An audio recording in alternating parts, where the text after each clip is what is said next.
Hello! Hi friends. చూడండి ఒక మంచి అప్డేట్ తీసుకొచ్చాను. పాత డీఎస్సీ రద్దు. పాత డీఎస్సీకి కట్టిన ఫీజు ఎలా? అంటే మనం ఇంతకుముందు వైసీపీ ప్రభుత్వం ఉన్నప్పుడు డీఎస్సీకి ఫీజు కట్టాం గదండీ! ఆ ఫీజు ఇప్పుడొచ్చిన ప్రభుత్వం ఏం జేస్తుంది? అదేవిధంగా పాత డీఎస్సీ రద్దవుతుంది గాబట్టి, పాత డీఎస్సీలో ఉన్న పోస్టులు ఎక్కడికెళ్తాయి అవి గూడా? అనేది మనము ఈ వీడియోలో చూద్దామండి.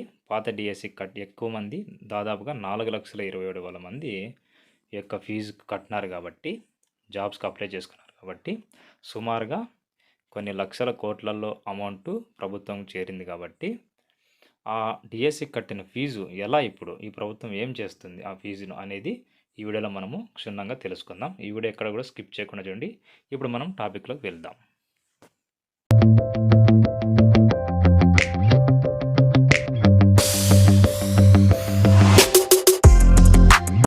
పాత డీఎస్సీ రద్దు.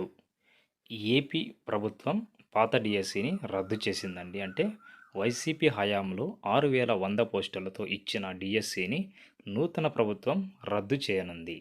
16,347 ఉద్యోగాలలో మెగా డీఎస్సీపై సీఎం చంద్రబాబు సంతకం పెట్టడంతో త్వరలోనే ఆ మేరకు కొత్త నోటిఫికేషన్ ఇవ్వనుంది.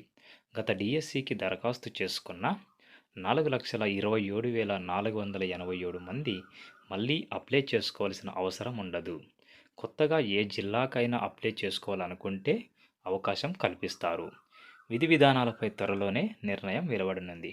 ఓకే ఫ్రెండ్స్, ఇదొక మనకి మంచి గుడ్ న్యూస్ అని చెప్పొచ్చు. ఎందుకంటే పాత డీఎస్సీని రద్దు చేస్తున్నారు. కానీ అప్లై చేసింటారే ఎవరైతే 4,27,487 మంది ఎవరైతే అప్లై చేసుకున్నారో ఈ డీఎస్సీకి వాళ్ళు మరి ఒకసారి ఈ నోటిఫికేషన్స్‌కి అప్లై చేసే అవసరం లేదు. కొత్త వాళ్ళు ఎవరైనా ఉండి లేదంటే పాత వాళ్ళే వేరే జిల్లాకు అప్లై చేసుకోవాలనే ఆలోచనలో ఉంటే మాత్రమే అప్లై చేసుకోవడానికి అవకాశం కల్పిస్తామని చెప్తున్నారు. కాబట్టి మనం కట్టిన ఫీజు సేఫ్ జోన్‌లో ఉందన్నమాట.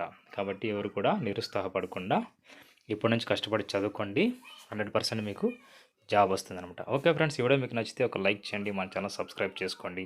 ఈ వీడియో మీ ఫ్రెండ్స్ అండ్ ఫ్యామిలీ మెంబర్స్ కూడా షేర్ చేయండి. Okay friends, thank you. మరి ఒక వీడియోతో మళ్ళీ కలుద్దాం. Bye bye.